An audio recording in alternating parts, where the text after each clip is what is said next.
They went ahead, they made the mediations, they received ransoms. Now later, they complained to me that the ransom they received was 1.9 billion, whilst 5 billion was released.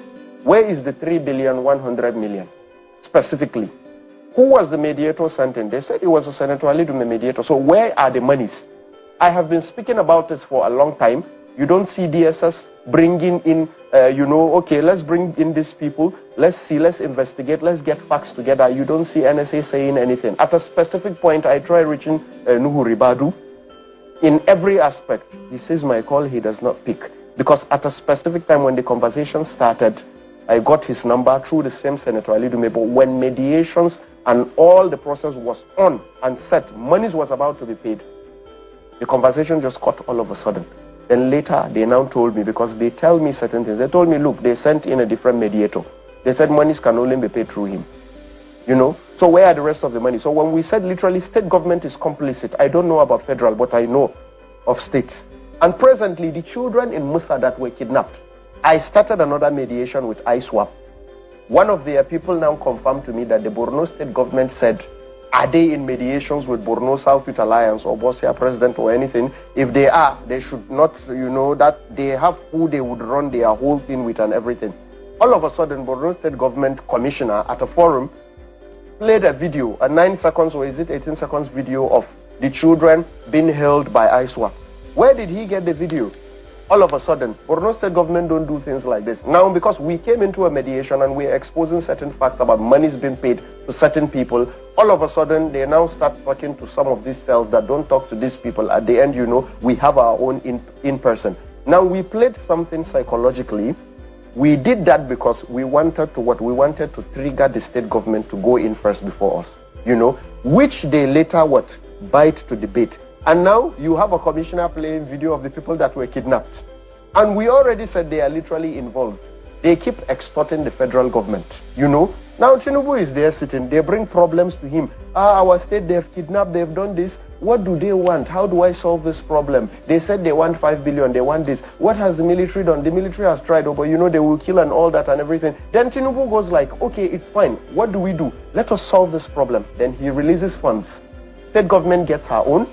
Some of the political powers in the state get her own. Then what? The terrorists get a cut of it. 5 billion. Imagine them getting 1.9 billion. This is something they told me, and we have everything evidently. There is nothing to hide here. And we are tired. That is why we are speaking out now. You said, I don't know. Yes.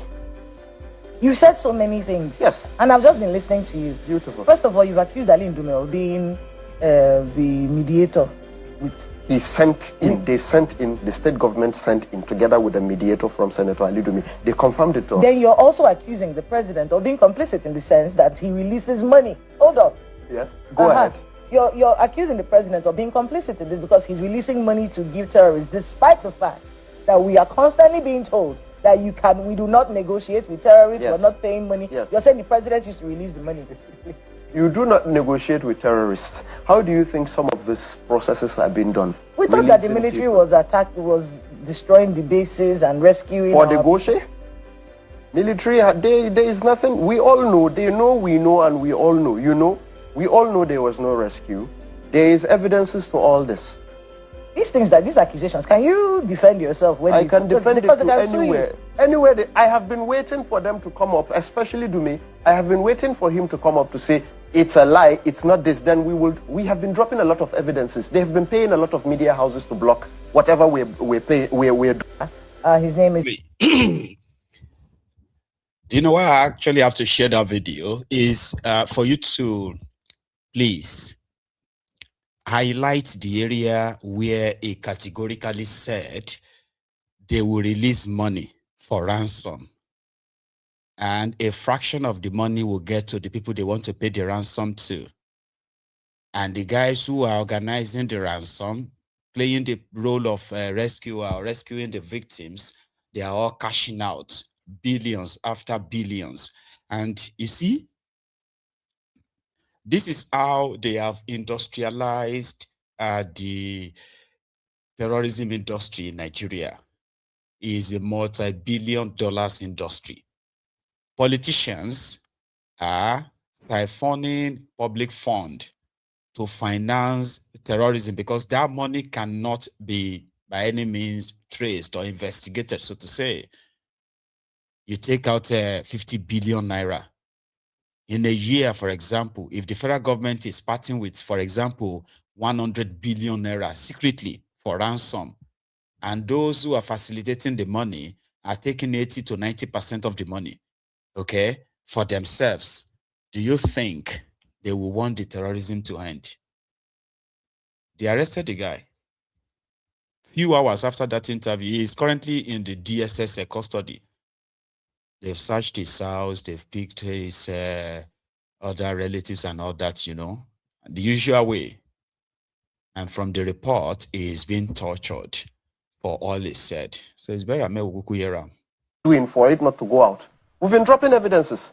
People said in fact, he paid a specific group of old people to come out and say they are debunking, they are doing this. These are his in-house old people. We all know from Borno State. Who are you talking about? Alindumi? Yes, of course. He paid Goshe stakeholders something to come and say Borno South Youth Alliance, this and that and this, that they did not do this. They blocked some of the people they literally rescued.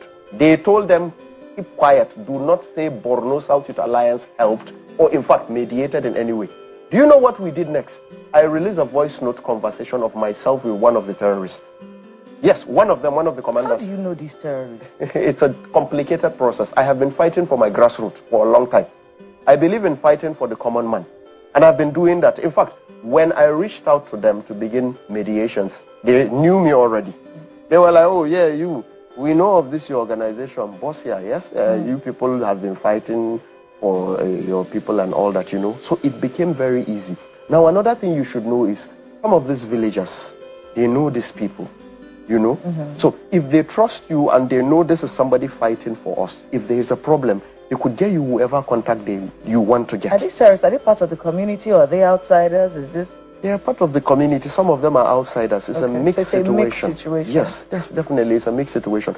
So with that being said, you look at this. So when you say we are accusing, we are doing this and that, I did not accuse. The terrorists said it with their own lips, and I have everything to back it up. Kamala. Yes. When you go to meet these terrorists, have you ever told them not to be terrorizing? There are specific things that you get to hear from some of them. Have you ever told them, leave our people alone? I do that, of course. Now let me ask you, did you see the Oyo people problem when it came? Do you know they executed somebody, they beheaded somebody? Yes, we watched. Do you know at a specific time they lined up around 15 to 25 women and children? They video called me, they were about to slaughter them off. Because the government was not cooperating fast. They needed, let the money come in fast. What are they? They told me, look, you know something, you are too lenient and your ways are too, and we understand. Allow us to kill 15 to 25 on video. Let us slaughter and keep the heads beside. When we do that, you will see our government, they will start calling you on phone. They will start calling you by themselves. I said, please. Do you support, yes. do you agree with this? I don't agree with anything. I don't like bloodshed. If I wanted or I like bloodshed in any way and I wanted money out of bloodshed, when ransoms was paid, I was asked if I needed something. And I said, no, I don't need that. And if anybody wants to argue with that. That's going to be my next question. Are you getting a percentage when these payments are made? When that happened, I was asked, if you want something, so what do we do next? When the whole process was done, they later discovered, in fact, the other mediator cut them off very well and all. When ransoms was paid, we communicated and they told me, do you need anything? Okay, what should be done now? I told them, look, I don't need money. And I have evidence to back that up. Kamala, when we are looking at insecurity as a country, all of us, we're looking at it. We're hoping that one day it will end. Yes. We're hoping that these terrorists will leave us alone. Let's have peace. Let the kidnapping stop. Yes. Is that something that you see happening? Yeah, well, in a specific aspect. The reason why I started Operation Sulhu da Zaman Lafiya, that is OSL, we wanted to stand in or be the gap between the local population and those people attacking them.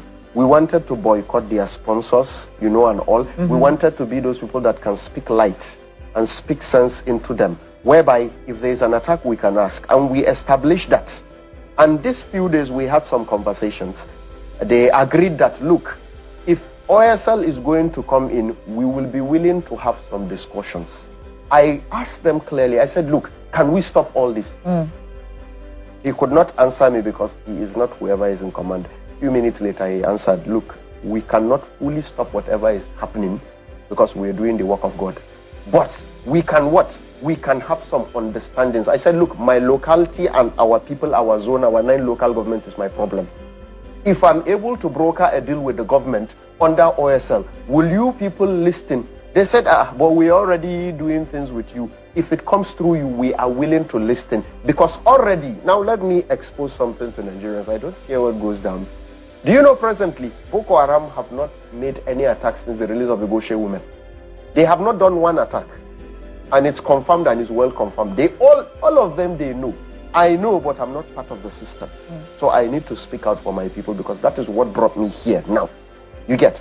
So presently, out of the conversations we had, I told them, look, there is something I'm trying to do, OSL, Operation Sulhu Zaman Lafia. You know how I carried out the whole discussions between me and you people with the Goshe women? They said yes, and we are happy with it. We don't have a problem with you. I said, fine. You know, I went the truth and everything. What you people needed was what I said. Whatever the process finished and whatever monies you people received, I did not collect a penny and I don't want a penny. Whoever you did your negotiations with were the ones who did whatever. They said yes. We don't have a problem. I said fine. This Sulhu the Zaman Lafia, I want us to have something. We will ask you people to probably lay down your arms for 2 months, 3 months. Then from there we see where it goes. You know, we want our farmers to be able to go to farms and farm. We want our people to be able to go to the bushes and fetch firewood. What did they say? They told me, yes, it's fine, we can work that. But do you know presently we are having that with the government already? Yes, presently, us and the government, through their mediator, we have a 40-day ceasefire program between us. So for now, we are on break. So Boko Haram is in mid-time break right now. Let me put it. Sorry, Nigerians, it is sad, but they are on mid-time break. All right, my colleague, Ayo. Yes. He has a few questions. Go ahead, please. Go ahead, Ayo. Well, thank you, Kayla. So he said a lot. And the way he is more or less like presented himself as a mediator. Okay. So somebody who can speak to the terrorists. And when they kidnapped these women and children in Ngoshe, truly, which Nigerian army claimed they rescued them. No, they didn't. They actually paid ransom. Okay. But imagine terrorists asking for, because we wouldn't know anyway. Let's say the terrorists are asking for 1 billion or 2 billion naira. Meanwhile, when the government want to put the figure out, they will say the terrorists are asking for 10 billion. So they are negotiating. So at the end of the day, they will release 5 billion naira. The terrorists will get 1.9 billion. And the other terrorists, the government, okay, they will get a 3.1 billion naira. That kind of transaction continue to go on to the point that the government of BORNO State, for example, they have their own negotiators, like negotiator groups, that when terrorists kidnap, when the terrorists kidnap people, they can send videos, evidence to the commissioners in, the commissioner in government to show to them that, yeah, that's the proof of life. Okay, let's call Ribadu. So they will call Ribadu, and then the office of Tifnomo will move money and release money and pay them. So it's transactional. If these guys are not benefiting from this terrorism, it probably would have ended by now. You know, the normal thing people say, whenever there is this bank robbery, typical, right? Bank robbery.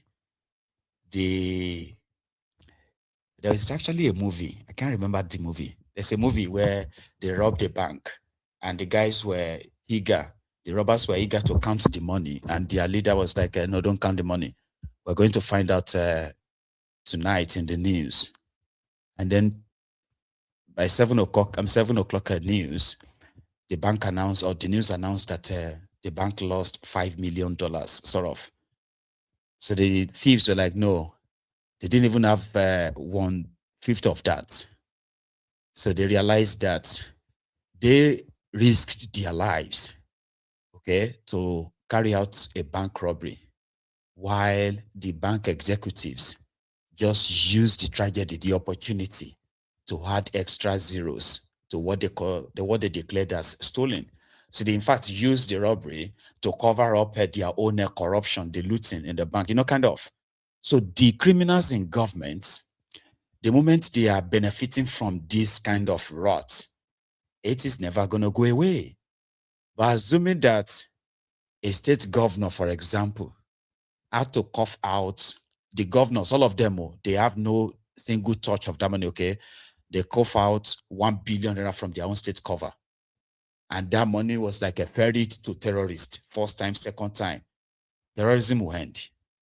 Politicians will not let any money slip, especially the one they have to sign out without them having their own cut from it. The end, kind of like the kickback. And that's why you have this terrorism lasted this long. There's this community called the Bakenawa, a village in, a place called the Mada District in Gusau local government area of Zamfara state. 25 people, women, children, elderly, were slaughtered a few days ago. Aftermath. Take a look. Yau dai na ce bari in yi kokari in kawo muku bidiyo kai tsaye muku bidiyo yadda kenan bakina ciki dama na ga muku bidiyo bakina da ma da duka kilomita 2 kacal yanzu ga shi na ban ma da wanda kuke gani ga shi dai na ban ma da yanzu na ban ma da na kama hanya ga yanzu akan hanya ta zuwa bakina a da kafa ma da ta kai wanda ce bane ta da kafa ta kilomita 2 ba na wuce gari ga wanda kiyaki ne a kowane lokaci yawa na da shiga zaka yana kan hanya ina ta cin hanya daga bakina zuwa mada yawa zan na kuke gani ina daidai tsakiya baka bakina baka mada ta kilomita guda da mada yanzu su kun gama da can bana kun gama da kun gama da can kuna je bana so ko kun gama bakina can kuna je wani ta ce kuna je wato kana zai ina kan hanya tsakanin bakina zuwa mada wannan shine kaga nan tunan ma ba dai ba nan ba shi ba ku ba waje amma dai na samu an shuka nan yawa yanzu haka dai ina cikin garin bakina kuma da kuka yanzu aka cikin garin bakina kudi ba gani nan fa gari ne a gari na kuma aka fusko ma kamar daji kudi ba gani dan cikin bakina ce wannan kudi ba gani yanzu da kuka gani nan wata babbar ta majalisa ce wadda idan kafin a je daji ko kuma idan an dawo daji ake tsawa a huta nan masallaci ne wannan daga masallaci ne bane masallaci nan ba ko kudi ba gani na ciki na nasu abu ciki ne ta subhanallah Allah kuwa gani ha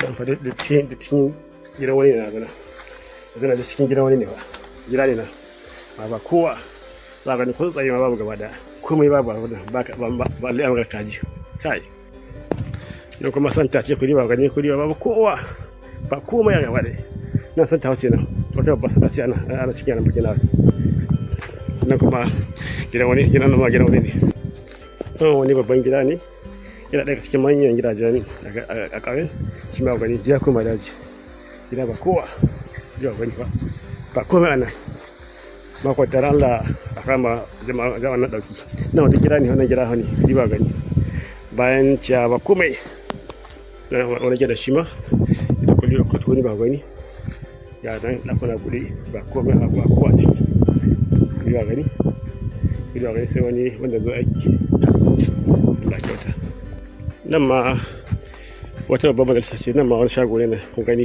ba dai ba kuma a wurin wata majalisa ce nan ma babba wanda tana cikin majalisa mai tare al'umma da safe da kuma bayan an dawo da daji ba gani ba kowa kudi ba ta gani ba komai nan masallaci ne yani wani gidan ba gani Allah ba gani ba dai ba kowa ba komi Allah da ke